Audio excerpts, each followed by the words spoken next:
네. 자, 오늘 SDG 스쿨 두 번째 시간인데요. 오늘 함께 나눌 내용이 제목 한번 보겠습니다. 우리 자녀들 한번 같이 읽어볼까요? 시작. 위드 코로나 환경에서의 신앙과 예배의 자유. 지난주 수용으로 배우는 그 공부와 비교해서 너무 사실은 무겁다 이런 생각이 들어서 아주 고민이 많이 됐습니다.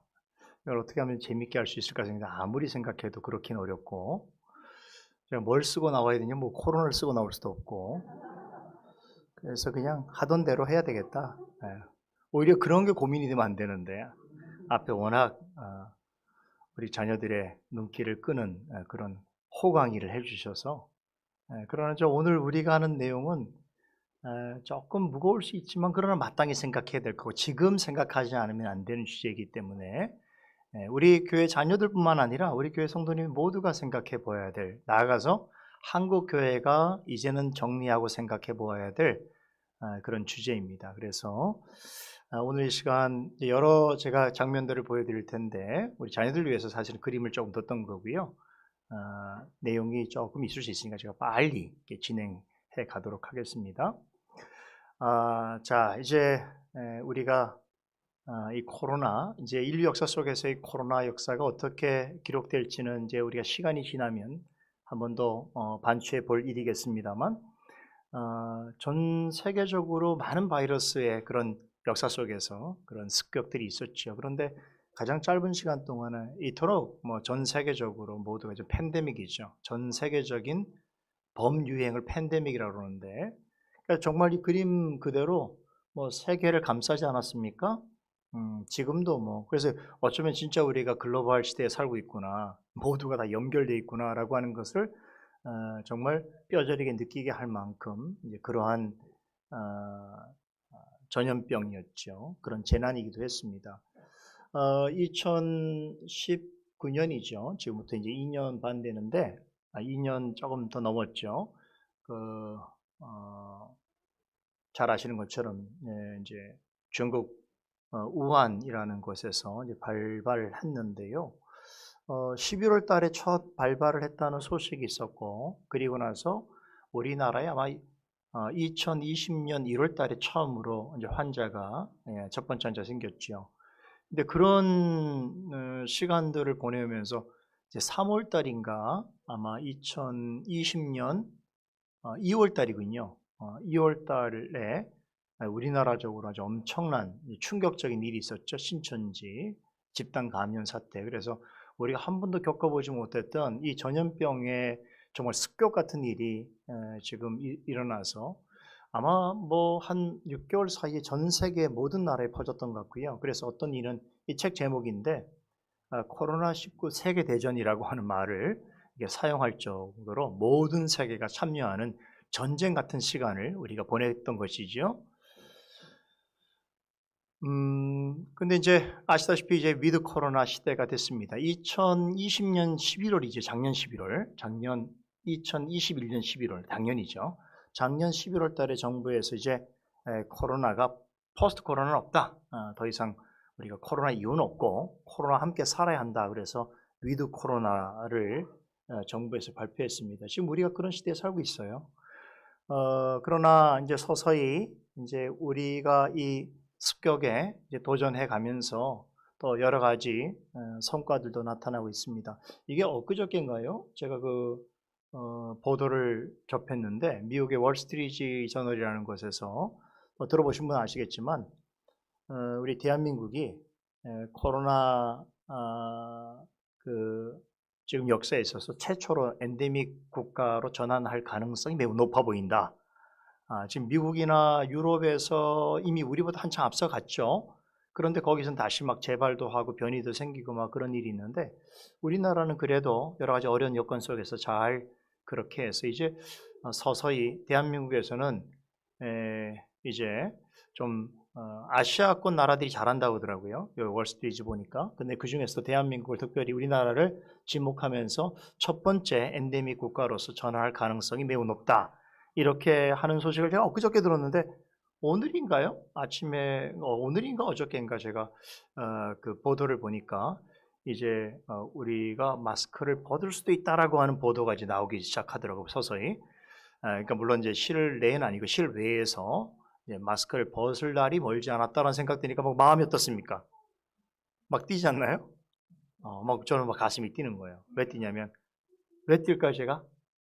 여러분 왜 뜁니까? 여름 수련회 할 수 있나? 이 생각 때문에. 예, 이제 마스크를 안 쓰면, 그런 여름 수련회도 하지 않을까, 이제 이런 기대도 있고, 이제 또 우리 자녀들하고 또 공도 좀 차고, 같이 운동도 하고, 또 하나 마음이 드는 게, We are family? 가능할 수 있겠네? 이제 그런 생각이 지금, 막, 생각이 나서, 그래서, 좀 기분은 좋습니다. 뭐, 어려운 상황이지만, 지금 보도들은 좀 긍정적으로 나오고 있는데요. 자, 근데 이제 제가 우리 코로나라고 하는 이 사실은 전대미문의 전염병, 팬데믹 통해서 우리가 많은 사실 처음 경험한 것들이죠. 그 중에 가장 우리가 뭐라고 할까? 정말 생각도 해보지 못했는데 이제 실감하게 된 게 뭐냐면 바로 이 멈춰진 세계죠. 다시 말하면 비대면의 일상이죠.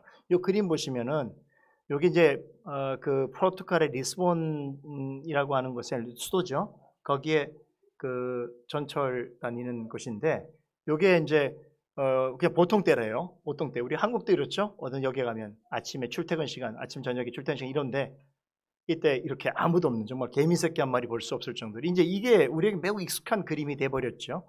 좋은 풍경이 있는 그런 장소도 사실 이제 갈 수가 없는 그런 상황도 우리가 경험했었고요. 또 여기 보시면은 뭐 이런 그림도 있지 않습니까? 요양원에 계신 할머니, 요양원이 아니군요. 할머니가 있는데 손주들이 할머니를 방문할 수 없어갖고 이제 그 생일날 밖에서 이렇게 카드를 써서 할머니 축하해주는 그런 모습도 있고요. 또 재밌는 거는 이게 뭔지 아세요? 어, 여기 미국의 어느 도시인데 이게 뭐냐면 드라이브 스루 미사래요, 미사.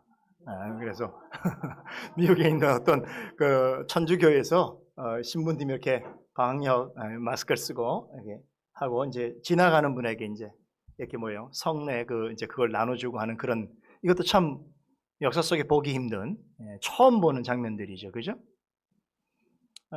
또 우리 할아버지 할머니 좀 사랑하는 할아버지 할머니가 어떻습니까? 지금 요양원에서 저렇게 서로 만날 수가 없어서 대면할 수 없어서 저는 좀 안타까운 일도 있었고요.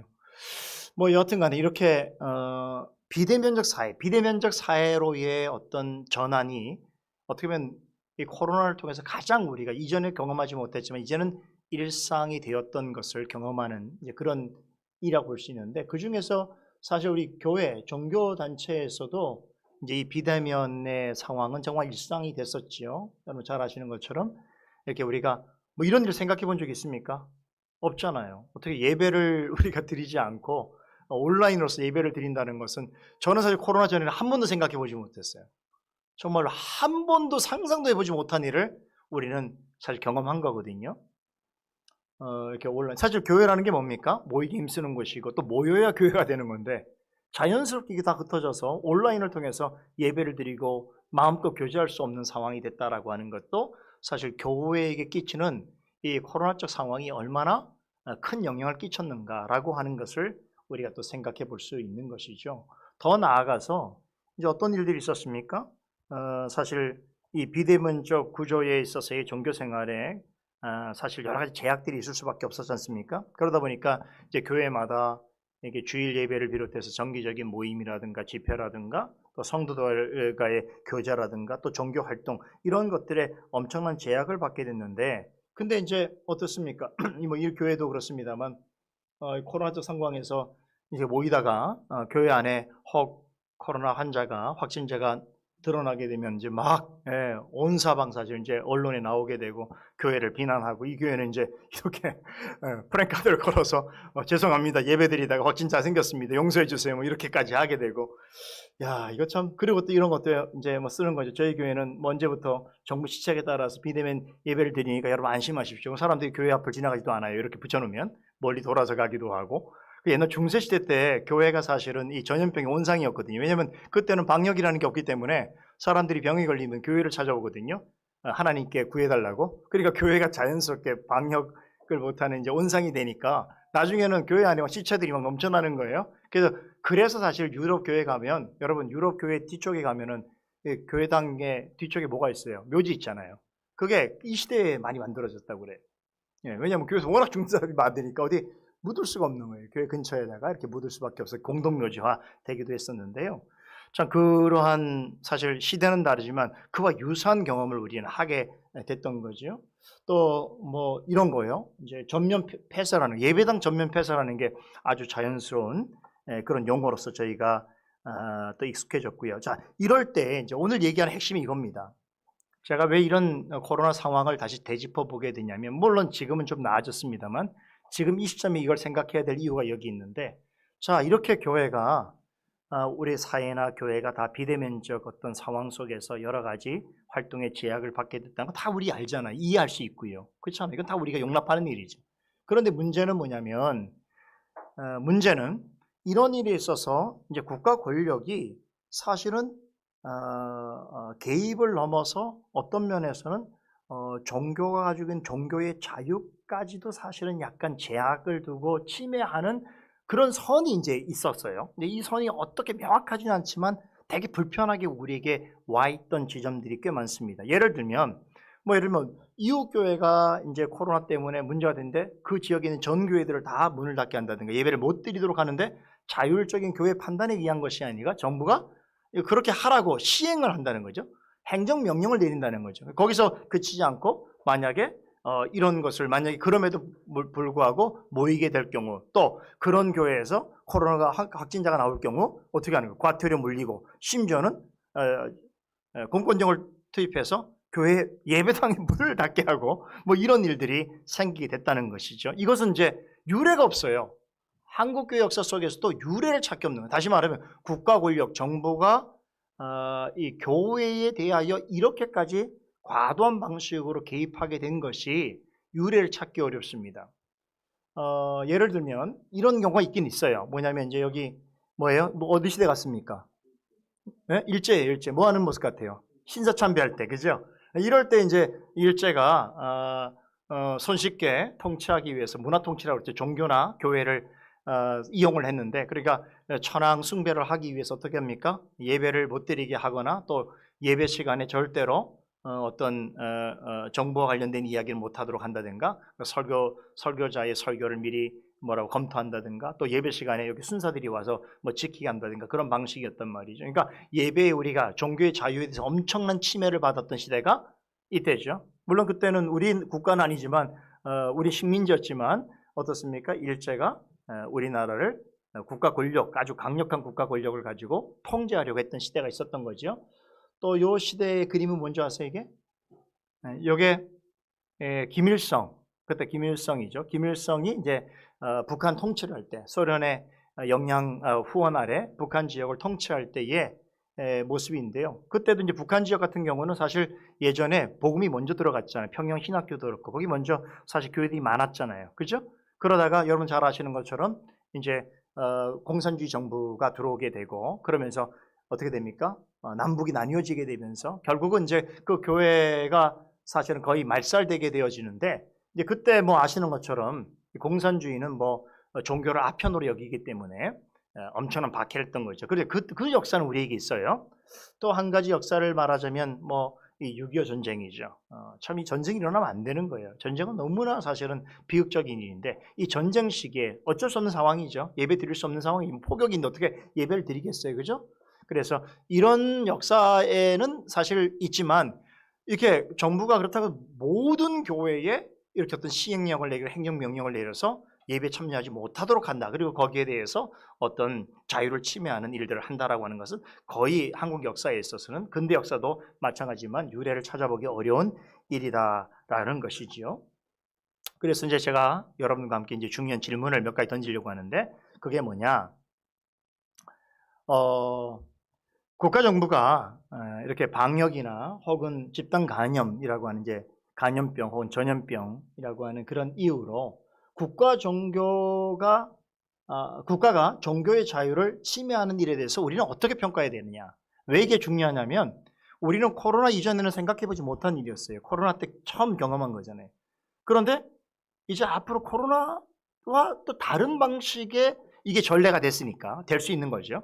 또 이런 사태가 있다고 한다면 그럼 어떻게 우리는 생각해야 되냐? 이해되십니까? 우리가 이전 생각하지 못했던 거기 때문에 이 부분을 한번 생각해 봐야 되고요.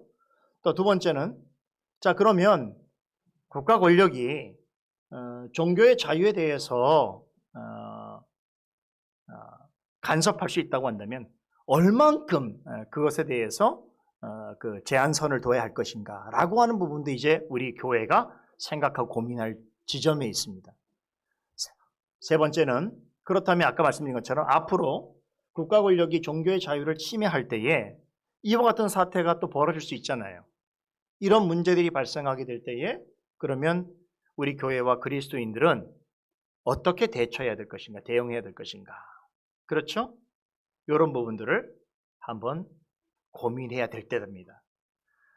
이제 이게 왜 그러냐면 지금 우리가 위드 코로나에서 이제 조금 더 자유로워질 수 있는 환경으로 가야 되는 상황이니까 이제 우리는 지금 우리가 코로나적 상황들에 대해서 뭐 여러 가지로 이제 평가가 가능하겠지만 우리가 지금 겪게 되었던 이런 일들에 대해서 성경적으로 신학적으로 또 교리적으로 우리가 잘 정리를 해야 이제 앞으로 이 일을 통해서 우리가 앞으로 어떻게 할 것인지에 대해서 우리가 길을 찾을 수 있기 때문에 제가 오늘 SDG 스쿨을 통해서 이 부분을 여러분들과 함께 나누려고 합니다. 자, 좀 피곤하신 분들은 일어서서 들으세요. 일어서서. 다 우리가 들어야 될 내용이에요. 조금 일어서서 자유롭게 들으시면 됩니다. 이게 졸만한 주제가 아니에요. 자, 이런 주제인데도 조는 건 대단하신 거예요. 그죠? 코로나를 이긴 분들이에요. 그죠? 자, 뭐 우리가 이제 이 왜 문제를 우리가 생각해 봐야 되냐면 우리가 코로나 기간 중에 정부에 의해서 이제 교회 집회를 하는 것에 대해서 제한하고 또 대면 예배에 대해서 금지하는 조치들이 여러 차례 있었거든요. 뭐 시행령도 있었고 행정명령도 있었고 쉽게 말하면 이제 국가 이름으로 국가의 권력의 이름으로 그렇게 하면 안 된다라고 하는 것을 강제하는 그런 성격의 성명서들이 여러 번 발표됐었죠. 아까 얘기했죠. 그 2020년 1월 달에 국내 첫 항자가 발생했고 그리고 다음 달에 대구 신천지 교회에서 집단 발병이 돼서 한 달 만에 8,000명의 확진자가 있어서 사실 이제 이 사건이 굉장히 치명적이었어요. 그래서 이 코로나를 처음 접하자마자 신천지 교회라는 이단 교회가 이제 교회의 어떤 뭐라고 할까요? 이미지를 완전히 실추시켜 버렸죠. 그렇죠? 보통 사람들은 신천지를 이단으로 생각하지 않아요? 그냥 교회로 생각하지, 그죠? 그래서 이제 그때부터 교회가 어떻게 보면은 이제 코로나에 있어서의 어떤 뭐 타켓이 되는 그런 측면들이 지금 있었는데요. 자, 그러고 나서 이제 바로입니다. 2000년 3월 달에 경기도 그때 이제 경기도 지사였죠. 이번 대권에 나왔던 분이죠. 이렇게 이제 주일 예배 집회를 이제 제한하는 행정명령을 아주 재빠르게 발동합니다. 근데 여기까지는 이해할 수 있는데 이거 이제 발동하면서 만약에 이제 이 시행령을 따지지 않을 경우는 이제 300만 원 이하의 벌금을 부과하겠다고 그랬는데 이게 이제 유행이 된 것 같아요. 그래서 그 후로 뭐 하기만 하면 이제 계속 그런 얘기가 나왔어요. 이거 어기면 과태료 물리고 또 300만 원 벌금하고 또 심지어는 그렇지 않으면 뭐 목사는 구류하고 막 이런 얘기가 있었거든요. 조금 공포적인 분위기가 있었죠.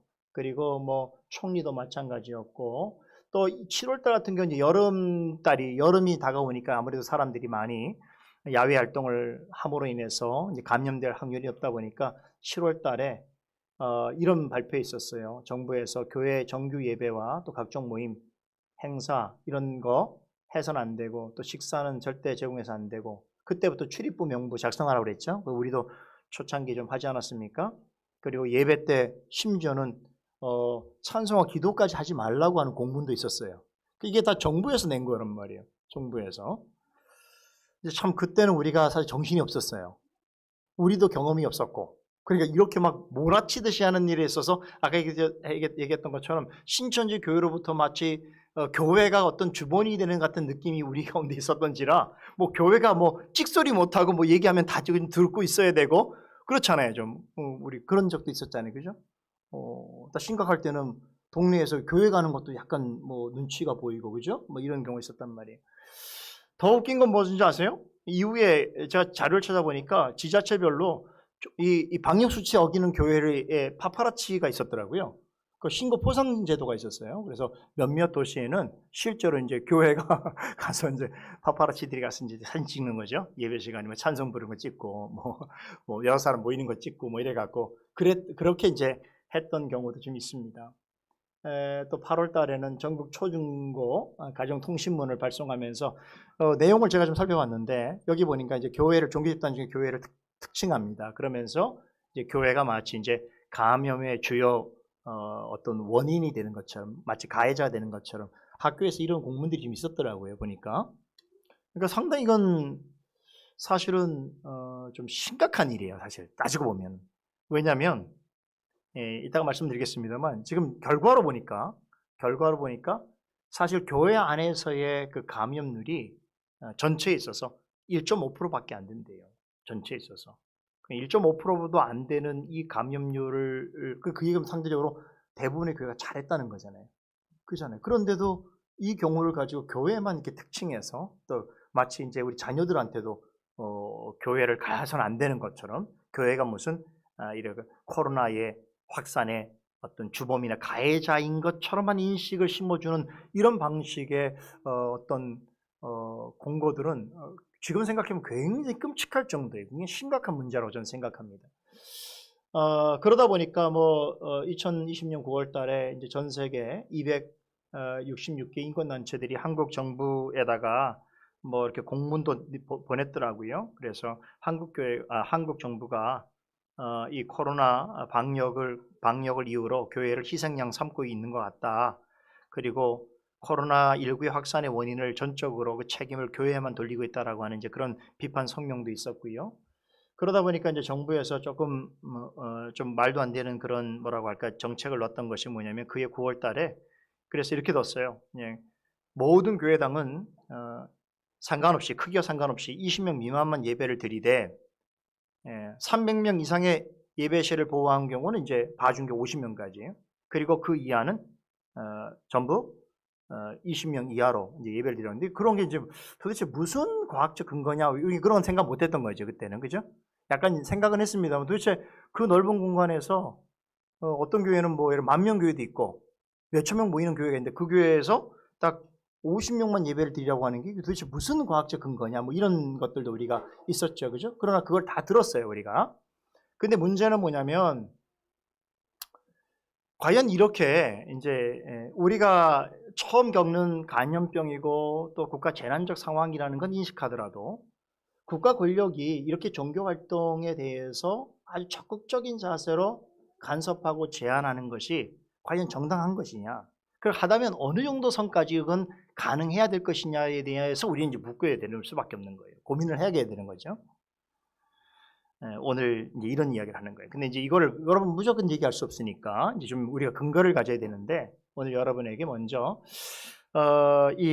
우리가 이 문제는요 굉장히 중요한 문제가 이제 국가와 교회와 어떤 관련성이 있는가라고 하는 것부터 우리가 먼저 생각해야 되는데 그 역사적으로 보면 국가와 교회 간의 관계를 이해하는 4가지 틀이 있습니다. 4가지. 이 4가지 틀이 뭐냐? 통합주의, 배타주의, 교회 지상주의, 국가 지상주의예요. 자, 여기 한번 보세요. 과거로부터 지금까지 이제 이런 주장들을 하고 있는 기독교 안에서 허용되어지는 부분들인데 통합주의라고 하는 건 뭐냐면 교회와 국가를 구분하지 않는 거예요. 하나로 보는 거죠. 그래서 예를 들면 이제 제가 썼듯이 로마 제국에서 그렇죠. 로마 제국의 콘스탄틴 왕제가 이제 기독교를 인정하고 그 위에 이제 4세기 말에 데오도시우스 황제가 기독교를 국교화했죠. 그러니까 기독교를 국교화한다는 건 뭐예요? 나라가 교회가 되는 거죠. 그렇죠. 이럴 때는 구분할 필요가 없는 거예요. 그렇죠? 이런 형태에 있었던 거죠. 그래서 국가를 완전히 기독교화하는 방식 이거는 옳지 않아요. 왜 옳지 않은가 하면 자, 이 교회와 국가는 하나님께서 구별해 주신 신적 기관이거든요. 하나님께서 구별하셔서 다른 기능을 하도록 하는 건데 똑같이 해버렸단 말이에요. 그건 잘못이라는 거죠. 두 번째, 배타주의라는 게 있어요. 배타주의는 이게 반대예요. 통합주의하고 완전 반대인데 교회와 국가는 서로 완전 적이에요. 그래서 이런 거죠. 국가는 세속 왕이 다스리고 교회는 만왕의 왕이신 그리스도가 다스리니까 세속적인 것은 사단의 영역이고 이 교회는 그리스도의 은혜 영역이니까 서로 어떠는 거예요. 그래서 싸움을 한다는 거죠. 그러니까 우리 그리스도인은 절대로 국가적 영역에 몸을 담아서 안 된다는 거예요. 그럼 어떻게 되겠어요? 우리 그리스도인은 국가로부터 간섭으로부터 벗어나기 위해 점점 어떻게 산으로 가든지 우리끼리 모임을 만들어야 되겠죠. 자, 이런 것을 이제 성석 이혼론이라고 하는데 제사라파가 그랬죠. 그래서 제사라파는 계속 끊임없이 국가를 피해서 국가의 통제를 피해서 어떻게 했어요? 도망가고 해갖고 유럽에서 거의 지구를 한 바퀴 돌아서 다시 유럽으로 가게 되는 이제 그런 일들이 제사라파에 있었는데요. 그러니까 그런데 순수하긴 하죠. 왜냐면 국가로부터 어떤 통제를 받지 않으려고 하니까 우리끼리만 신앙생활 잘하자라고 하는 거니까요. 그러나 성경적이지 않습니다. 자, 세 번째는요. 국가 지상주의인데 이건 뭐냐면 국가가 최고라, 교회가 최고, 죄송합니다. 교회 지상주의인데 교회가 최고라는 거예요.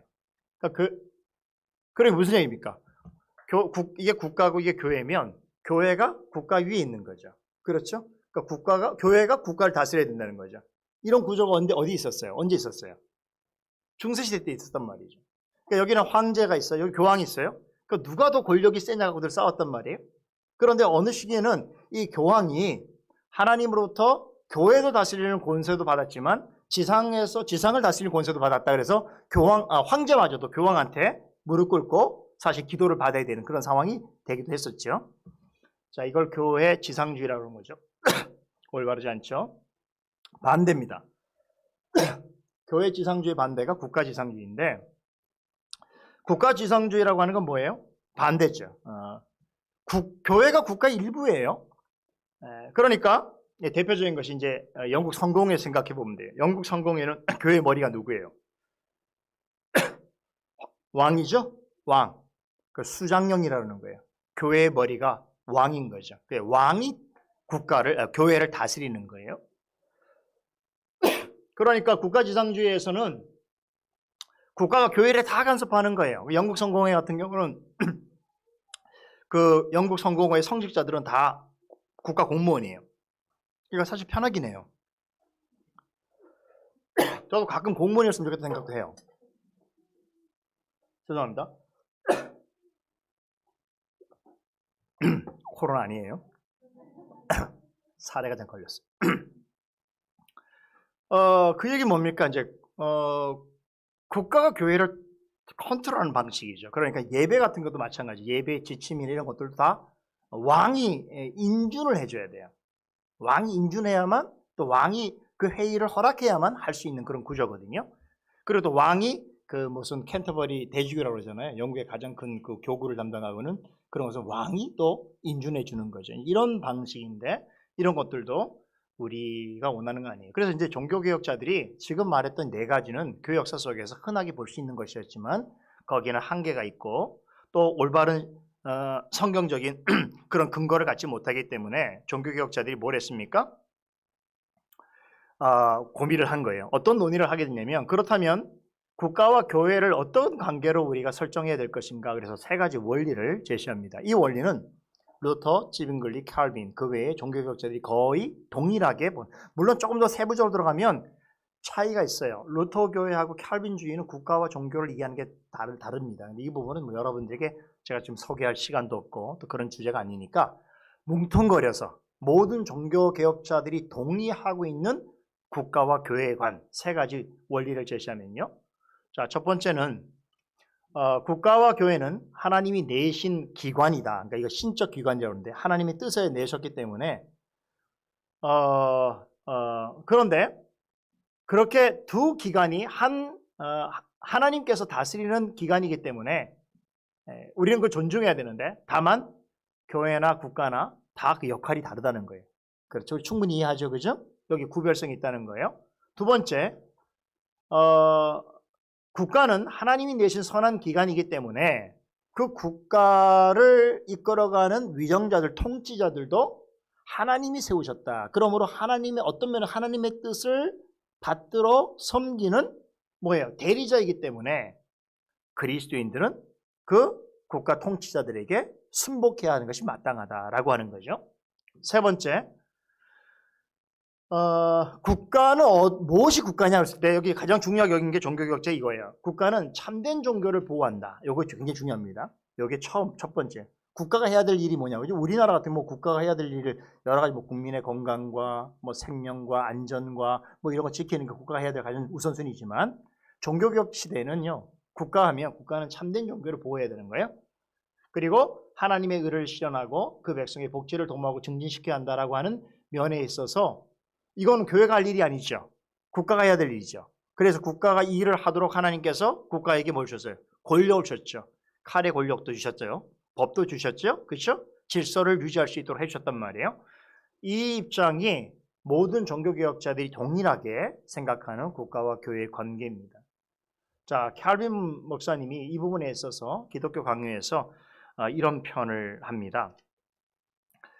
자, 한번 읽어볼게요. 시민정부의 목적은 이제 일반 정부죠. 시민정부의 목적은 우리가 사람들 가운데 살아가는 동안 하나님께 드리는 외적인 예배를 지원하고 보호하며 경건에 대한 건전한 교리와 교회의 위치를 변호하며 여기까지가 교회와 관련된 거예요. 그러니까 종교개혁자들은 캘빈은 국가는 정부는 바로 교회의 진리를 보존할 수 있도록 뭐 하는 거예요?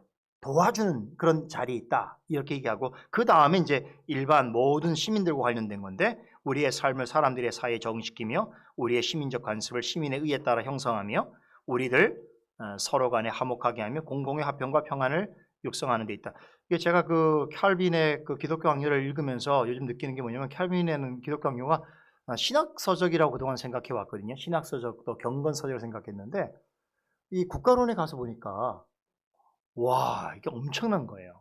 뭐가 엄청나냐면 소위 말하는 근대 시대에서의 그 국가론이 그 기독교 강요에 너무나 정확하게 아주 요약적으로 잘 설명하고 있다는 거예요. 저 좀 이따 설명드릴게요. 이게 얼마나 놀라운 이야기인가 하면요. 자, 이제 이 부분에서 관심을 갖게 된 게 뭐냐면 종교개혁자들은 바로 이 종교의 자유라고 하는 것을 굉장히 중요하게 여겼고 이 종교의 자유를 지켜줄 임무가 바로 국가에게 있다고 생각했어요. 그러니까 국가가 해야 될 첫 번째 존재 목적이 뭐냐면 아까 참된 종교를 보호하는 것처럼 뭐예요? 우리의 신앙의 종교의 신앙의 자유를 보장해 주는 것. 그게 종교개혁자들이 말하는 국가가 교회에 대하여 할 수 있는 가장 중요한 일로 봤던 것이죠. 자, 그런 데 있어서 역사가 있습니다. 아까 얘기했던 것처럼 16세기 종교개혁자들은 종교의 자유에 관해서 기본적인 개념을 정립해 줬죠. 아까 뭐라고 했습니까? 국가와 교회가 있는데 다 하나님이 내신 신적 기관이나 그러나 기능은 다르다. 그럼에도 불구하고 하나님께서 국가를 주신 것은 하나님의 일을 할 수 있도록 하신 것이니까 그 국가의 통치자들도 그리스도인들은 순복해야 된다. 그렇죠? 그렇죠? 이게 굉장히 중요한 거예요. 그리고 국가는 교회의 참된 신앙을 보호해줘야 된다. 이런 기본 개념을 정립했는데, 자, 그런데 여러분 잘 아시는 것처럼 이제 종교개혁자들이 어떻게 됩니까?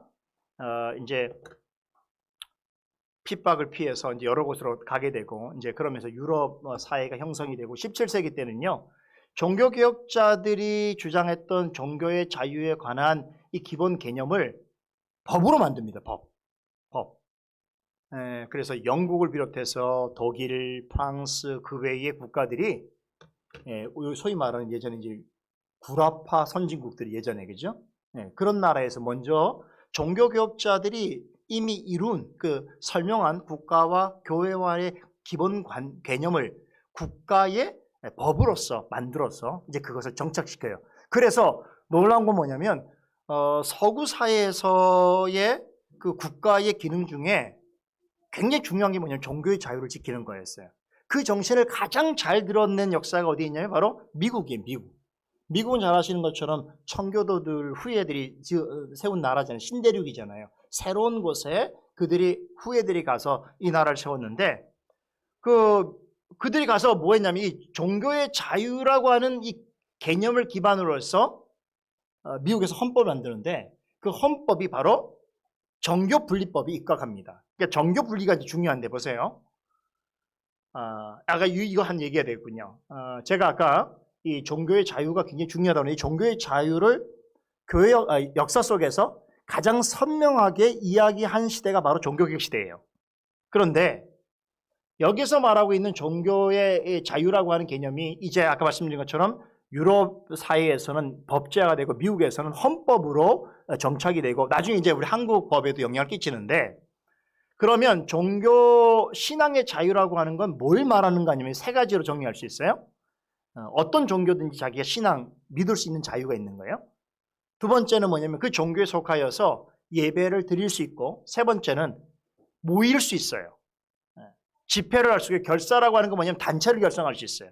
교회도 결성할 수 있고 또 교회와 관련된 어떤 단체들을 결성해서 신앙생활을 유지할 수 있도록 하는데 허락해 주겠다는 거죠. 그게 바로 이 종교 신앙의 자유의 기본 개념이에요.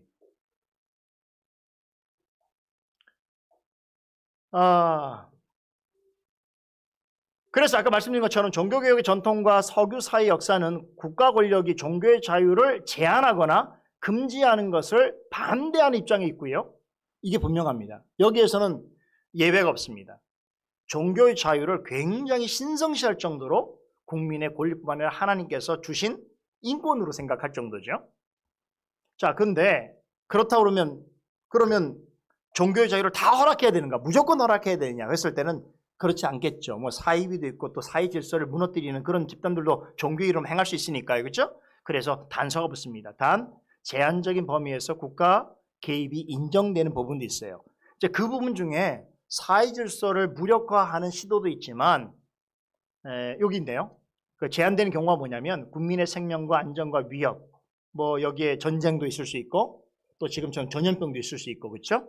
그리고 공공의 이익과 사회 질서를 붕괴하는 거, 뭐 이단 세력들이 막 집단화해갖고 국가를 무너뜨리려고 한다든가 쿠데타를 일으킨다든가 뭐 이런 것도 상상할 수 있잖아요. 이런 부분들에 있어서 국가가 가만히 두면 안 되죠. 그렇죠? 개입이 가능한 거죠. 그럼에도 종교개혁에 있어서의 국가와 교회의 관계 이해나 또 서구 사회가 모두 받아들이고 있는 그런 이해에 있어서는 그럼에도 국가가 충분히 어떤 상황에 있어서 이런 제한적인 상황에서 개입할 수 있지만 국가 권력이 종교 문제에 대해서는 최소한으로 개입을 하는 것을 원칙으로 삼습니다. 여러분 이게 이제 이런 개념이에요. 여기 예를 들면 국가와 가정도 이해할 수 있는데 우리 가정에 국가가 어떻게 개입합니까? 국가가 사사로운 가정에 우리가 가정이 무슨 가정 경제를 어떻게 하자고 하는데 국가가 개입할 수 있습니까? 아이들을 키우는 방식에 있어서 부모가 갖고 있는 독특한 어떤 방식이 있다면 그 국가가 개입할 수 있습니까? 아이들 이름 짓는데 국가가 개입할 수 있는가요? 없는 거죠. 그러니까 가정에 개입하는 방법은 없어요. 그런데 어떤 문제가 있어요? 예를 들면 아동학대가 있다든가 유기가 가정에 아이들이 버려진다든가 그렇죠. 이런 어떤 경우에는 국가가 개입해서 문제를 해결하는 데 도움을 줄 수 있지만 정상적인 가정활동에 국가가 매번 개입하는 방식은 잘못된 거죠. 그건 완전 통제받는 공산주의 사회잖아요. 그죠? 그런 거 똑같은 거예요. 교회도 마찬가지예요. 교회가 어떤 일 하는데 국가 개입할 요지가 뭐가 있어요? 예배 시간 정하는데 국가 개입할 수 있습니까? 우리가 찬송 몇 장 부르자고 지금 국가한테 무슨 간섭 우리가 받아야 됩니까? 없단 말이에요. 어떤 종교 행위도 종교의 자유도 국가로부터 제약을 받거나 침해받을 수 있는 것은 아무것도 없어요. 그건 보장이 돼 있어요. 우리 헌법에. 그렇죠? 그러나 아까 말씀드린 것처럼 어떤 그 제약과 어떤 그 제약적 상황들이 있어요. 이제 그런 경우 아까 말씀드린 것처럼 이렇게 국가의 국민의 생명과 안전에 위협이 되고 공공의 이익과 사회 질서가 매우 위태로워질 수 있는 상황이 되어질 때는 최소한의 개입이 가능한 것이죠. 자, 그래서 아까 말씀드린 대로 이제 이 종교개혁의 정신을 그대로 이어받아서 그것을 국가의 헌법적 상황으로서 이 국가와 교회 관계를 설정한 사람들이 먼저 유럽인들인데 이 유럽인들이 미국에 건너서 미국인이 된 거죠. 그런데 이들이 공통점이 뭐냐면 정부와 국가에 있어서 강조하는 게 정교 분리입니다. 정교 분리. 이 정교 분리가 뭐냐? 국가가 종교적 중립성을 유지하여서 종교 문제에 개입하지 않거나 침해하지 않는 것을 말하는 거죠. 그러니까 국가는 종교에 대해서 늘 어떤 입장이냐면 중립성을 가져야 돼요. 왜 그런가 하면 만약에 어떤 종교에 기울어진다고 한다면 국가가 가지고 있는 어떤 공정성, 합법성이라는 게 매우 위태로워져요. 그 국가는 항상 모든 종교에 대해서, 그러니까 모든 종교에 대해서 뭐라고 할까, 중립성을 가진다고 하는 것은 다원주의적인 사회 속에서의 특징이죠. 그렇죠? 그리고 또 어떤 종교도 국가를 향해서 우리 종교로 국가를 변하게 해달라 이렇게 말하는 건 굉장히 잘못된 거죠. 그렇죠? 여기 이런 정신이 사실은 성경에서부터 나옵니다. 왜냐하면 예수님께서 누가복음 20장 25절에 뭐라고 그러셨어요? 가이사의 것은 가이사에게, 하나님 것은 하나님께 바치라고 그랬죠. 예수님께서 뭐랬냐? 여러분, 로마 사회가 어떤 사회입니까?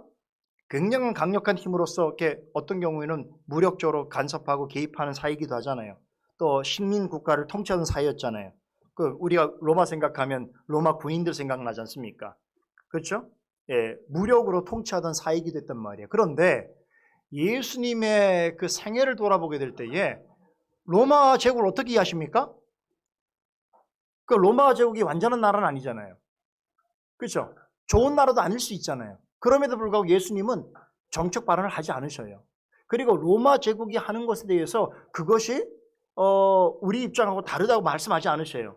그 심지어는 이 뭡니까? 그 세금을 바치는 것은 뭐라고 그러셨어요? 이 가이사의 것. 그 가이사가 누구예요? 황제죠. 로마 황제가 제정한 법에 따라 너희들 로마 지금 시대에 살고 있지 않느냐? 로마의 통치를 받고 있으면 로마의 법에 따르는 게 옳다는 거예요. 예수님은. 이해되세요? 그죠?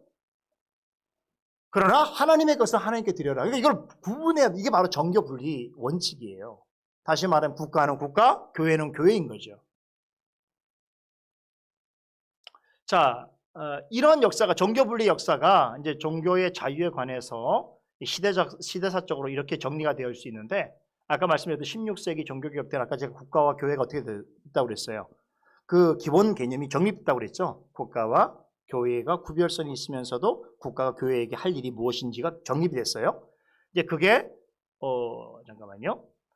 유럽 사회에서 아까 법제화됐다고 그랬는데, 특별히 이제 영국의 그 청교도 운동에 있을 때에 어떤 일이 벌어졌냐면, 영국 청교도 운동이 엘리자베스 여왕 때부터 시작이 됐는데, 엘리자베스 여왕이 등장하면서 여러분 아시는 것처럼 수장령 여왕이지만 교회의 왕이 된 거예요. 통치자가 된 거예요. 그래서 뭐부터 했냐면, 쉽게 통치하기 위해서는 교회를 어떻게 해야 돼요? 인류화 시켜버려야 돼요. 그래갖고 각자 이렇게 자기 교단과 교파에 따라서 다른 주장을 하면 안 되고 다 통일성 있게 예배를 드리도록 그렇게 만들었어요. 이게 바로 통일법이에요. 그래서 예배도 똑같은 방식, 그리고 또 순서도 똑같이 하고, 심지어는 기도도 만들어줬어요. 네. 이게 이제 쉽게 통치하는 방식이죠. 더군다나 어디서 심각한 문제가 생겼냐면, 지금 예배를 인도하는 목회자가 국가에서 정해준 성복을 입고 와서 예배를 드려야 돼요. 이제 절기에 따라서. 그런데 종교개혁자들이 그걸 거부했지, 단호히. 그 말도 안 되는 얘기다. 목회자가 무슨 옷을 입고 와서 예배를 드리던 간에 그게 왜 국왕이 지시할 얘기냐? 이해되세요? 그렇게 하다가 점점점 이제 사태가 커져서 이제 그러면 왜 왕이 예배를 드리는데 순서를 정해주느냐? 이해되시죠? 그리고 왜 우리나라는 저 위에 있는 우리의 형제인 스코틀랜드 그 교회에는 분명히 자기 교회가 있는데 왜 우리 영국 성공회를 강제로 거기 심으려고 하느냐? 이런 것들 때문에 이제 갈등이 생기기 시작했단 말이에요. 그래서 여러분 잘 아시는 것처럼 이 청교도가 어떻게 미국으로 갑니까? 그럼에도 불구하고 국가가 계속 통제를 하고 간섭을 하니까 야, 우리 못 살겠다. 우린 종교 자유가 중요한데 우리나라 영국이죠. 영국에서 이렇게까지 우리를 괴롭히면 우리는 어떻게 방법이 없는 거예요. 뭐예요? 그렇죠. 다른 나라 가는 거죠. 그래갖고 결국 미국으로 가버린 거예요. 신대로 찾아갔단 말이에요. 종교의 자유를 찾아갔어요. 그래서 여러분 18세기 미국이 설립될 때요. 미국은요. 유럽에서 온 그 청교도들에 의해서 그 나라가 형성될 때에 법을 만들어야 될 거 아니에요. 그 법의 첫 번째 내용을 뭘로 만드냐면 정교 분리 원칙에 근거해서 그 나라를 만듭니다. 다시 말하면 우리 과거에 영국이나 유럽에서 국가나 왕이 자꾸 우리의 종교의 자유를 침해하고 간섭한 것에 대해서 우리가 이 새 나라에서는, 새 땅에서는 절대 그런 일을 우리가 만들지 말자 이렇게 해버린 거예요. 그래서 정교 분리라고 하는 개념에 입각해서 국가를 세운 것이 바로 미국이에요. 유명한 그림이죠. 토마스 제퍼슨인데요. 여기 이제 미국이 1789년에 미국 헌법을 제정합니다. 그러니까 미국 헌법에 보면 그 미국 헌법에 정교 분리의 원칙이 있는데 세 가지예요. 한번 보세요. 첫째는 세속 정부는 교회를 탄압할 수가 없다. 두 번째, 세속 정부는 교회에 세금을 부과할 수 없다. 세 번째, 세속 정부의 수장은 대통령이 되겠죠. 미국이니까 교회의 수장이 될 수 없다. 영국처럼 하면 안 된다는 거죠. 이게 미국 헌법에 나와 있는 정교 분리의 기본 원칙이에요. 이 원칙을 미국은 지금까지 지키고 있으려고 애를 쓰고 있고, 이 원칙 때문에 이제 코로나 시대에 어떤 일들이 나타납니다. 자, 미국 법을 조금 더 봐야 되는데요. 이제 왜 미국 법을 제가 말씀드리는지가 조금 이따가 여러분 확인할 수 있을 텐데 한번 보세요. 미국의 그 수정 헌법을 보게 되면 제1조의 가장 중요한 부분이 정치와 종교에 대해서 이렇게 규정하고 있어요. 잘 보세요. 미국은 뭐 한 국가가 아니잖아요. 한 국가에 여러 연방 정부들이 있지 않습니까? 그래서 이제 한 나라는 표현을 쓰지 않고 연방의회라고 하는데요. 자, 보세요. 연방의회는 어떤 종교를 국교로 정하거나 종교의 자유로운 시행을 금지하는 법률을 제정할 수 없으며, 언론, 출판의 자유를 제한하거나 국민들이 평화적으로 집회할 권리와 불만의 시정을 정부에 청원할 권리를 제한하는 법률을 제정할 수 없다. 여기 맨 앞에 문장만 보십시다. 교회와 관련된 게 뭐냐면 어떤 종교를 국교로 만들면 안 된다. 기독교를 포함한 모든 종교예요. 미국에서는 국교가 없어요. 그러니까 그런 면에서 우리 옛날에 뭐 미국을 뭐 기독교 국가 이렇게 말하는 것은 이제 기독교인 수가 많아서 그럴 수 있지만, 미국의 기독교는 미국의 국교가 아닙니다. 미국의 법에 명시되어 있어요. 이건 무슨 정신 때문에 그래요? 아까 종교개혁자들이 국가와 교회가 구별된다는 거 있죠? 그 가르침을 그대로 반영한 거예요. 자, 그런데 여기 더 중요한 건 뭐냐면 종교의 자유를 금지하는 법률을 절대로 제정하면 안 된다는 거예요. 이게 미국 법이에요. 정리하면 이렇습니다. 국가는 국교를 정하거나 종교활동의 자유를 금지해서는 절대 안 되고, 국가는 그런 목적의 법을 제정하려 해서도 안 된다. 그러니까 지금 이걸 얘기하면 우리 지금 시행령 같은 거예요. 행정명령. 이런 거 미국에서는 하면 안 돼요. 미국 법으로 보면. 그래서 미국의 이런 헌법, 미국 헌법이 사실은 세계 역사에 아주 큰 어떤 영향을 끼치는데, 자 보세요. 미국 헌법은 지금 있는 선문법 중에서 가장 오래되고 아주 영향이 가장 큰 문서입니다. 굉장히 권위 있는 문서예요. 요것에 영향을 받아서 유럽 국가들이 헌법을 만드는데, 여기 헌법에, 유럽 국가의 헌법에 보면 정교 분리의 원칙이 미국 헌법의 정신을 따릅니다. 그리고 우리나라 대한민국 헌법이죠. 우리 1948년인가요? 우리 제헌절 7월 17일인가요? 제헌헌법이라고 그러죠. 그 헌법도 미국의 이 정신을 그대로 받아들여요. 그래서 보세요. 우리나라 헌법의 20조 1, 2항에 보면 이렇게 규정이 되어 있어요. 제 20조 1항 한번 읽어볼까요? 모든 국민은 종교의 자유를 가진다. 제 2항 국교는 인정하지 아니하며 종교와 정치는, 이게 뭐냐면 우리나라 법이긴 하지만 이게 미국의 지금 미국 정신을 받은 건데, 미국 정신은 어떻게 온 거예요? 종교개혁에서 온 거예요. 그래서 이렇게 흐름이 돼서 이 정교 분리에 관해서만큼은 종교개혁에서 언급한 국가와 교회 간의 그 기본 정신을 우리가 받고 있는 거예요. 일반 사회라도. 이해되세요? 그래서 대한민국은 정교 분리 국가로 봐야 됩니다. 다시 말하면 국가와 교회가 뚜렷하게 구별되어지고 분리되어진 성격이 있다는 그런 걸 인정하는 국가로 봐야 되는 거죠. 자, 그런데 우리나라 역사에 보게 되면 정교 분리 역사에 있어서 아주 잘못된 예가 몇 개 있는데, 자 보자. 이제 과거에 이런 일이 있었어요. 그러니까 이건 뭐 우리 헌법이 만들어지기 전 얘기이기도 하니까 옛날 얘기이기도 해요. 한번 보겠어요. 조선 후기 때 보면, 여러분 조선 후기가 뭡니까? 이제 우리나라가 이제 막 근대화 되어지는 시기. 그때 뭐 대원궁 세국 정책이 아시잖아요. 이제 막 근대화가 되기 시작하려고 하는데 이제 서구 열강들이 막 이제 찾아오는 거죠. 막 문을 두드리는 거죠. 열라고 문을 열라고. 근데 뭐 문을 열겠다 말겠다는 이제 그때부터 보수 진보 막 나누어져 서로 싸우고 막 그랬지 않습니까? 자, 근데 그때 여러분 아시는 것처럼 1885년에 처음으로 미국의 그 북장로교회 선교사 누구예요? 언더우드 선교사가 처음으로 한국 땅을 밟아요. 복음을 전할 목적으로. 물론 그 전에 이제 전해에 미국의 그 의료 선교사였던 엘렌 선교사가 도착합니다만 그거는 이제 복음을 목적으로 한 게 아니기 때문에 이제 복음을 전하러 1885년에 오는데, 자, 근데 재밌는 게 있어요, 여러분. 선교사들이 우리나라 처음 왔을 때에 뭘 강조한지 아세요? 정교 분리를 되게 강조했어요. 이게 미국 정신이잖아요. 근데 미국의 헌법에 있는 정교 분리라고 하는 그 사상을 강조할 때에 선교사들에게 어떤 유익이 있었을까요? 한국 정부를 향해서 우리가 전하고 있는 이 복음, 이 교회를 세우는 것은 국가에서 관여할 일이 아닙니다, 이렇게 말할 수 있는 거잖아요. 이해되세요? 그러니까 미국의 정교 분리라고 하는 개념을 한국에 와서 이식하면서 이걸 이식한 사람들이 사실은 선교사들이에요. 그죠? 그래서 선교사들이 이렇게 와서 선교 활동을 좀 더 자유롭게 하고 또 좋은 어떤 열매를 내기 위해서는 한국 정부 당시에 조선 정부의 간섭을 크게 받으면 안 되잖아요. 그러니까 정교 분리를 굉장히 강조했었어요.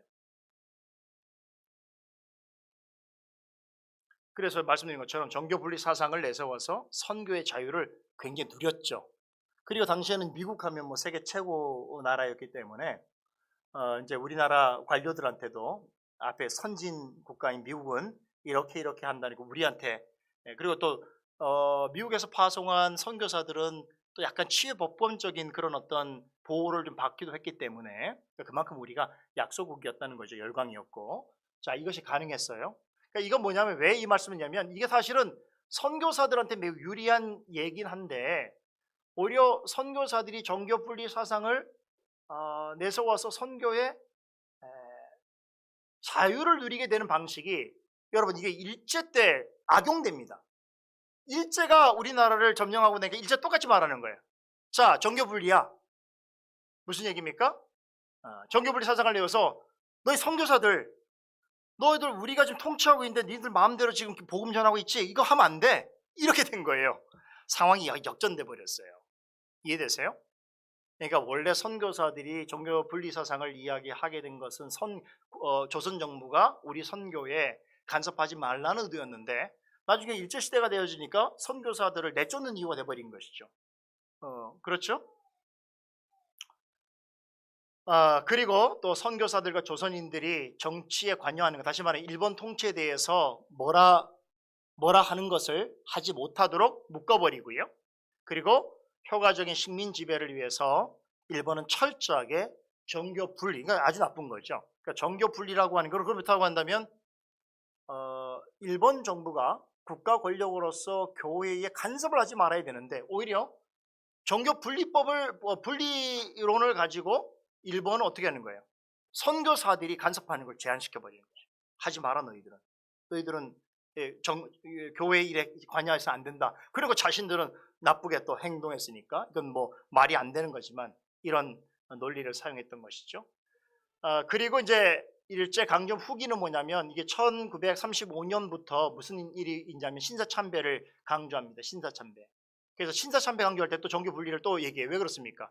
신사참배 이거 국가에서 이거 국가에서 요구하는 종교가 아니야. 그러니까 천황한테 이렇게 하는 거 그거 종교적으로 요구하는 게 아니야. 이렇게 또 사실은 감언 이설을 하게 되는 거죠. 그러면서 한편으로는 또 국가 권력을 이용해서 교회를 탄압하고 또 천황을 숭배하도록 만들었죠. 그리고 그것에 대해서 반대하는 사람들에게서 아주 가혹한 고초를 행하게 됐던 것인데, 자, 그래서 신사참배를 이렇게 거부하다가 순교하신 분들이 많으시죠. 이분 중에 대표적인 분이 누굽니까? 여기에 계신 주기철 목사님. 주기철 목사님. 주기철 목사님은 뭐에 반대한 거냐면 일제 신사참배에 반대한 거기도 하지만 더 나아가서는 일제가 행하고 있는 정교 분리법의 잘못된 예를 반대하신 분이에요. 예를 들면 이제 이런 일이 있었다고 하는데요. 1939년에 이때가 가장 사실 신설참배가 강력하게 요구되어지는 그런 탄압기였습니다. 그때 일본 경찰이 이 주목사님 설교를 매번 감시하면서 이렇게 얘기했다고 그래요. 설교를 가만두지 않으면 체포한다라고 이렇게 협박을 하게 되자 주목사님이 뭐라고 답변했냐면, 설교는 내가 하는 일이고 체포는 당신이 하는 일이다. 이 말이 주는 의미가 굉장히 있습니다. 다시 말은 뭐예요? 정부는 정부 마음대로 해라. 정부의 뜻대로 해라. 나는 종교의 자유를 가진 자로서 내 자유를 나는 행사하겠다. 이렇게 얘기한 거예요. 이해되세요? 그러니까 교회와 정부와의 어떤 갈등을 어떻게 지금 이해하고 있는가 이거죠. 아무리 국가 권력이 강하게 나에게 그 종교의 자유를 침해하더라도 나는 종교의 자유를 지키는 것이 내 본분이고, 만약에 국가가 그걸 원치 않다면 나를 잡아가라 이런 얘기를 한 거예요. 결국 그래서 순교를 하신 건데요. 어떤 사표가 되는 거죠. 국가 권력으로부터 교회가 부당한 간섭이나 침해를 당할 때에 어떤 태도를 취해야 되냐. 이게 뭐 싸운 건 아니잖아요. 국가 권력을 해서 싸운 건 아니지만, 그러나 종교 자유를 가장 적극적인 방식으로, 그러면서도 폭력적이지 않게, 그렇게 어떻게 보면 저항한 정신을 우리가 확인해 볼 수 있는 거죠. 자, 다시 코로나 얘기를 좀 더 할게요. 이제 코로나 아까 말씀드린 거예요. 코로나가 이제 지나고 나니까 이제 통계들이 많이 나오는데, 통계 자료를 보니까 코로나가 교회를 통해서 감염된 게 전체 인원의 1.5%밖에 안 된다는 거예요. 이게 언제적 얘기냐면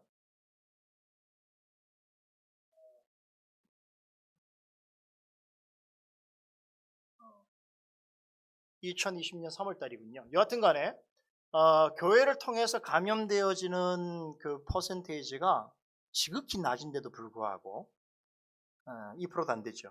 그런데도 불구하고 정부가 교회에 대해서 그동안 어떤 태도를 취했는가, 국가 권력이 어떤 태도를 취했느냐가 있을 때, 마치 아까 얘기한 것처럼 그 어떤 교회를 어느 시기에는 마치 한국 교회를 코로나의 어떤 숙주처럼, 코로나가 원상이 되는 것처럼 그렇게 사실은 취급을 했었고, 또 언론들도 그런 보도를 쏟아냈단 말이죠. 과연 이게 정당한 것인가? 이게 가장 옳은 것인가? 그렇죠? 그러니까 이런 방식으로 인해서 결국 교회를 쉽게 뭐라고 할까요? 컨트롤하려고 하는 그런 의도들을 드러낸 것이라고 이제 볼 수 있는데, 그래서 뭐 아까 말씀드린 것처럼 우리나라 정부에서 세계에서 찾아볼 수 없을 정도로 이 행정명령을 많이 발동했어요. 근데 그 중에 교회를 콕 집어서 했던 내용이 참 많아요. 그래서 이제 많은 뭐 기독교인들이 이 부분에 대해서 사실은 참 뭐라고 할까요? 큰 근심을 하고 또 그랬던 적이 있는데, 그리고 좀 편파성이 있다고 생각을 하게 되니까 또 종교 간에 갈등이 생기잖아요. 그렇죠? 똑같이 돼야 되는데, 뭐 예를 들면 천주교나 불교나 또 다른 여타의 종교들에 대해서는 말을 안 하는데, 교회에 대해서만큼은 콕 집어서 또 보도를 할 때도 교회 뭐 어느 곳에는 뭐 예를 들면 교회 어떤 확진자가 다녀갔다고 그래도 마치 교회가 무슨 그 퍼뜨린 것처럼 이런 식으로 자꾸 하다 보니까 국가 안에서도, 우리나라 안에서도 종교 안에 어떤 갈등도 생기고 다른 목소리 생기게 되지 않습니까? 그죠? 올바른 태도는 아니었다고 생각해요. 자, 아까 제가 미국 얘기를 했는데, 이 코로나의 미국 교회 상황을 보면 미국 교회도 만만치 않습니다. 미국도 코로나 시기에는 참 어려움을 겪었었는데, 오늘 주제와 관련해서 여러분에게 소개시켜 드릴 한 분이 이분인데, 그레이스 커뮤니티 처치의 존 메가더라는 목사님이죠. 굉장히 뭐 침례교 목사님이긴 하지만 아주 개혁주의 신학의 어느 부분은 참 탁월성이 있는 분인데, 모든 신학을 좀 인정하지는 않지만, 동의하지는 않지만 그래도 굉장히 훌륭한 분인 건 사실이에요. 이 존 메가더 목사님이 굉장히 큰 교회를 이루고 있어요. 제가 알기로는 뭐 만 몇천 명이라고 하는데, 이분이 어떤 일이 있었냐면은 이 교회는 한 번도 사실은 예배를 중단하지 않았어요. 그래서 캘리포니아인가 어디에서 이제 계속 주정부에서 이 교회를 타겟으로 해갖고 지금 우리처럼 행정명령을 내리고, 또 존 메가더 목사님 이제 고소를 하고 막 그랬어요. 그래서 이제 결과가 어떻게 했냐면, 이분 대단한 분이더라고 제가 보니까. 그런데도 불구하고 한 번도 사실은 교회에서 교회 모임을 사실은 미국은 오히려 심했잖아요. 훨씬 그 코로나 상황이 심했는데도 불구하고 예배를 한 번도 대면 예배를 안 드린 적이 없어요. 철저하게 대면 예배를 드렸어요. 네. 근데 그래서 결국 이제 시하고 그 고소전이 있었는데요. 그 법원 미국 법원에서 결국은 사실은 이 행정명령에 대해서 이거는 종교의 자유를 침해한 것이라고 그래서 이 교회 편을 들어줬습니다. 40만 불인가 그래서 받았어요, 이 교회가. 400만 불인가 해서 받았는데 사실 미국에 또 이런 교회들이 꽤 많습니다. 근데 좀 이걸 내가 왜 얘기하냐면 우리나라에는 이런 교회가 없어요. 거의 찾아보기 어렵습니다. 그래서 그런 면에서 볼 때는 우리나라 교회가 좀 순한 양 같기도 하고, 한편으로 생각하면 이 문제를 우리가 좀 심각하게 생각이 못했던가, 아니면 또 되돌아보면 미국에 이런 교회가 많았다는 것은 뭘 얘기하냐면 아까 미국의 헌법 정신을 정확하게 이해를 하고 있다. 이런 부분이 우리보다 훨씬 더 정확한 이해를 하기 때문에 그 어려움은 어려움이지만 국가 권력이 교회에 침해할 수 있는 선이 있는데 교회 왜 이게 어렵냐면 자 보세요. 예배가 왜냐면 예배는 교회 생명이거든. 근데 생명을 그것을 국가가 마음대로 하라 말할 수 있느냐 이런 부분이죠. 그렇죠? 자 보세요. 제가 이제 교회를 얘기할 때 교회가 어떤 곳이냐고 할 때 교회가 여러 가지 일들을 하지만 뭐 교육, 선교, 선김, 친교가 있습니다. 그러나 교회 핵심은 예배예요. 결국 예배라는 게 모임이어야지만 가능한 것이고 그 예배는 모임을 통해서 예배 모임을 통해서 사실 교회가 형성되어지고 또 교회가 자라는 거 아니겠습니까? 그 핵심인 이 예배인데 이거를 모이지 말라. 그러니까 예를 들면 교회가 어떤 극심한 상황 속에서 예를 들면 판단해서 뭐 교회의 뭐 당회든 아니면 공동회든 어떤 형태든지 어떤 교회 안에서의 선한 판단을 가지고 예를 들면 우리는 이런 부분 때문에 뭐 잠시 예배를 중지하겠습니다. 우리는 이런 방식으로 예배를 드리겠습니다. 다 종교 자유거든요. 이런 방식이면 이해할 수 있지만 국가 권력이 강제적으로 너 교회 그렇게 하면 안 돼. 그렇게 하면 내가 벌금 낼 거야. 구속시킬 거야. 라고 하는 게 과연 정당한가 이 문제죠. 근데 우리는 생명인데 육신의 생명도 중요하지만 영적 생명으로서는 예배가 중요한데 예배를 교회가 국가에 어떤 경우는 국가가 정부가 비대면 예배를 드리라고 강요하면서 온라인 형식으로 하라고 이렇게 명령도 해요. 그건 예배 형식에 관해서는 정부가 관여할 일은 아니거든요. 그렇죠? 그러니까 이건 선을 약간 넘었어요. 말씀드린 것처럼 교회의 생명은 예배이기 때문에 우리가 예배를 매우 중요하게 여기는데 그런 면에서 우리보다 좀 앞서 있는 교회 기독교 역사의 뿌리가 깊은 나라에서 왜 저렇게 이 코로나 시기에도 불구하고 교회 예배를 목숨처럼 중요하게 여겼느냐를 전 이걸 좀 공부하면서 좀 더 느꼈어요. 아, 우리하고 조금 다른 상황이구나. 우리보다 훨씬 더 근원적인 차원에서 어떻게 보면 교회가 할 수 있는 최선의 저항을 한 것이구나 생각을 하는 것이죠. 자, 여기 보면 종교개혁 우리 그 종교개혁 정신을 얘기했는데 아까 제가 종교 분리라는 정신이 종교개혁자들이 그 개념을 정립했다고 그랬는데 웨스트민스터 신앙고백서에도 이 명백하게 나옵니다. 이 종교개혁자들이 주일 성수를 어떻게 해야 되는가? 하나님은 그의 말씀을 통하여 적극적이고 도덕적이며 영구적인 명령으로 모든 시대의 모든 사람들에게 특별히 일회 중 일곱째 날 중에 하루를 안식일로 택정하여 하나님께 거룩하게 지키도록 명하셨다. 그래서 그날이 어떤 날이에요? 주일이죠. 그러니까 이 정신 때문에 이 종교학자들 청교도들은 주일 예배를 목숨처럼 여겼어요. 그렇죠. 그러니까 이런 정신 때문에 사실은 또 청교들이 미국으로 갈 수밖에 없었던 것이고, 그렇죠. 우리 신사참배 역사도 마찬가지예요. 그때도 뭐 주기철 목사님도 마찬가지지만 교회가 예배를 포기하는 일은 없었어요. 그렇죠. 물론 우리가 이제 감염병 때문에 예배를 안 드린 건 아니잖아요. 뭐 온라인으로도 예배를 드렸으니까 안 드린 건 아닌데, 근데 제가 오늘 말씀드리고 싶은 건 뭐냐면 이런 일들을 처음 접하다 보니까 우리가 미처 이것을 참 더 심각하고 신중하게 더 깊이 생각하지 못한 면들이 우리에게 있구나라는 생각인 거죠. 자, 이제 거의 끝나갑니다. 여기 보면 우리 이제 그럼 한국 교회가 그동안 이 주일 성수와 예배의 자유를 지키기 위해 한국 교회는 노력한 것이 없느냐? 그렇지 않아요. 그 역사를 쭉 돌아보니까 우리나라 교회도 되게 노력한 그 역사 흔적들이 있더라고요.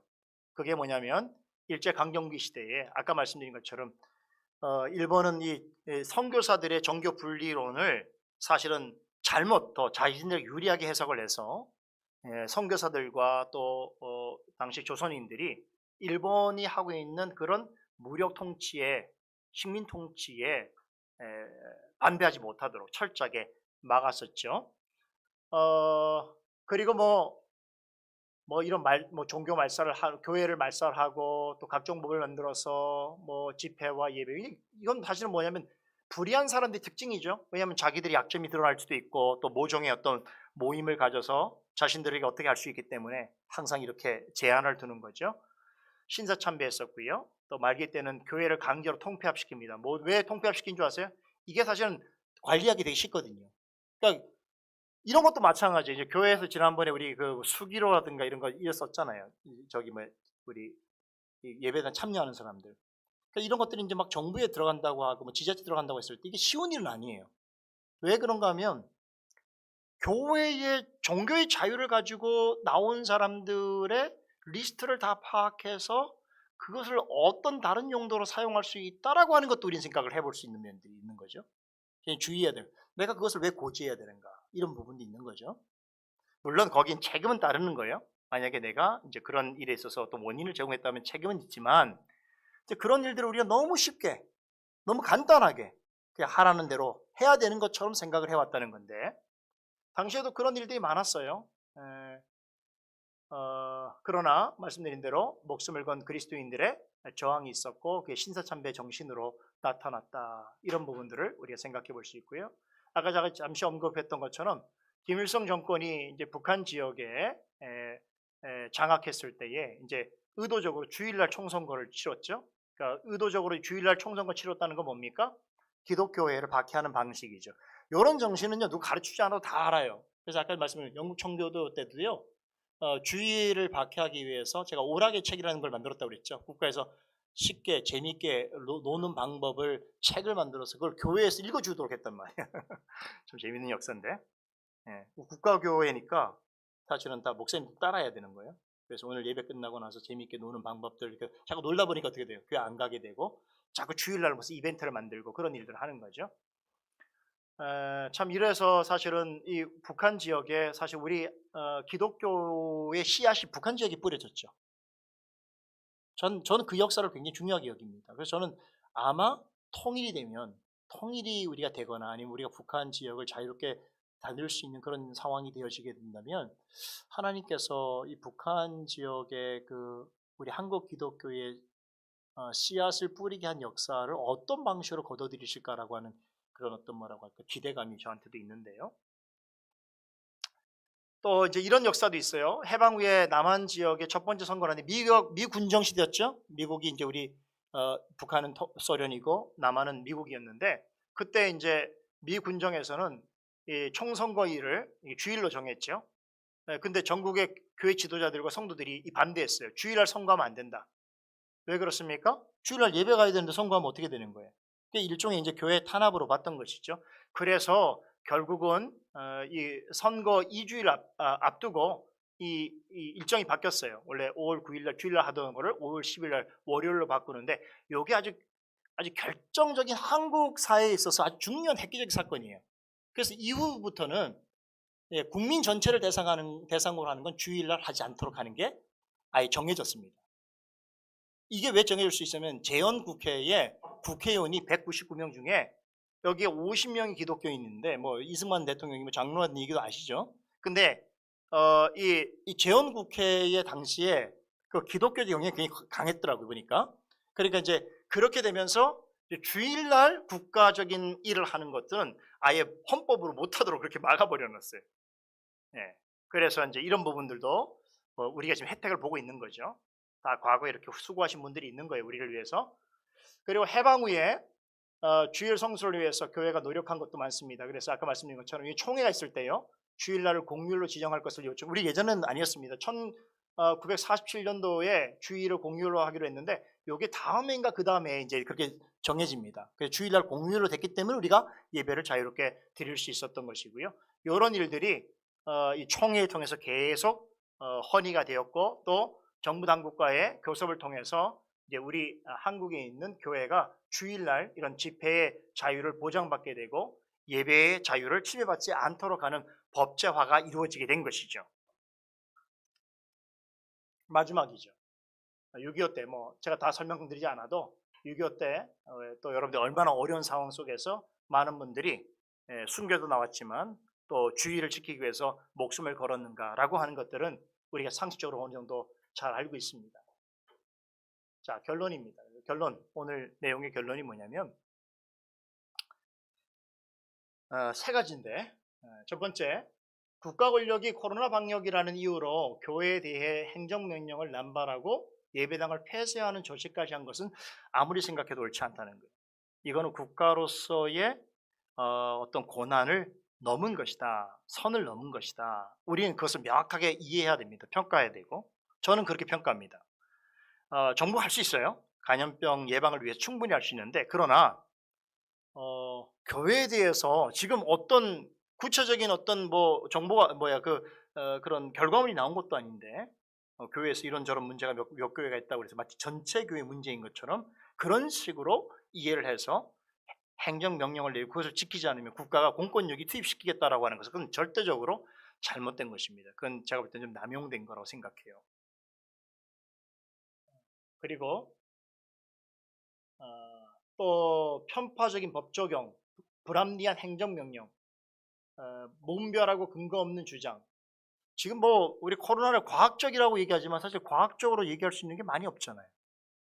그렇잖아요. 뭐 특별히 이제 우리 이런 거 있잖아요. 뭐 아까 얘기했던 것처럼 그 어떤 공간에 몇 명이 들어가느냐 뭐 이런 거 어떻게 과학적으로 다 적용할 수 있어요. 근데 우리도 잘 모르는데, 그러니까 다 모르면 겸손해야 되는데 서로가 이제 협의를 해야 되는데, 그러니까 교회 지도자들이라도 불러놓고 예를 들면 이런 상황들이니까 교회도 좀 이해해 주시고 이렇게 해야 되는데, 그렇잖아요. 오늘 갑자기 제가 좀 서기했잖아요. 계속 공문이 와요 저한테, 정부로부터. 그죠? 근데 거기에 제가 볼 때도 이거 도대체 무슨 근거인가? 이런 생각이 들 때 있단 말이죠. 이런 걸로 제가 염려하는 게 뭐냐면, 이런 걸로 계속 교회를 압박하면 이거는 계속적으로 이런 일을 하게 되면 어떻게 돼요? 이게 의도적으로 기독교를 핍박하려고 하는 건가라는 그런 오해를 사게 되고, 그런 오해를 사게 되면 어떻게 돼요? 국민 전체가 통합하는데 굉장히 큰 문제가 생기게 되고 종교 간의 갈등이 생겨버리잖아요. 그러니까 그러한 빌미를 국가가 줘서 안 된다고 저는 생각해요. 이해되시죠? 이건 다른 종교도 마찬가지예요. 어떤 종교도 마찬가지로 적용해야 돼요. 마지막 결론입니다. 자, 오늘 이 강의를 통해서 우리가 생각하게 된 것이 종교 자유가 되게 중요하다. 정말 중요하고, 이건 역사적으로도 엄청나게 종교개혁 시대로부터 지금까지 우리가 그토록 배우기를 원하고 또 영향을 많이 받은 여러분 서구 사회에서 원초로 정하고 있는 게 바로 종교 자유인데, 이 곧 예배와 집회와 신앙의 행위의 자유는 요거예요. 핵심이 오늘. 이건 그냥 주어지는 게 아니다. 그러니까 우리가 지금 코로나 통해서 깨닫게 된 게 뭡니까? 코로나 이전에 우리가 너무나 자연스럽게 생활했던 일상들이 이게 굉장히 소중했던 거구나. 그런 생각 안 듭니까? 우리는 그때는 이게 마음껏 할 수 있었던 그런 상황 속에서 그거를 정말로 귀하게 여기지 않았는데, 코로나를 겪어보니까 이렇게 교회에 모이는 게 소중하고 이렇게 성도들이 자유롭게 교제하는 게 얼마나 귀한 일인지 우리는 알게 됐잖아요. 그러니까 이 얘기를 하고 싶은 거예요. 여러분, 종교의 자유를 지키는 것은 이게 거저 주어진 게 아니에요. 이거 하나님의 특별한 섭리와 은혜인데, 그래서 우리가 어떻게 되냐, 이 귀한 종교의 자유를 말씀에 근거한 믿음으로 지켜내야 한다. 지켜내야 한다. 이제 그러면 이제 앞으로 우리는 어떤 사회를 살아갈지도 모르고 어떤 재난이 우리에게 올지도 모릅니다. 그런데 이제 코로나라고 하는 이 전 세계적인 전염병의 사태를 우리가 경험한 지금의 상황에서 이제는 이것을 우리가 위드 코로나로 가야 될 수밖에 없는 상황에서 앞으로 이와 같은 유사한 일들이 발생하여진다면 우리는 어떤 태도를 취해야 될 것이냐 생각해야 되겠죠? 시행착오가 있었잖아요. 잘못된 전체를 그대로 밟으면 안 되고 우리가 좀 더 올바르게 담대하게, 그렇죠? 믿음과 또한 우리의 신앙에 따라서 올바르게 태도를 취하는 것이 중요하겠다, 이런 생각을 갖게 되는 거죠. 물론 여기에 대해서 아주 실제적인 그러한 규정이나 지침 상황들은 우리가 조금 더 깊이 생각해 볼 수 있겠습니다만, 오늘 SDG 스쿨을 통해서 우리 모두가 이런 주제도 한번 우리가 생각해 볼 때가 됐다, 이렇게 한번 여러분들에게 좀 도전하는 의미에서 말씀을 전해드리게 됐습니다.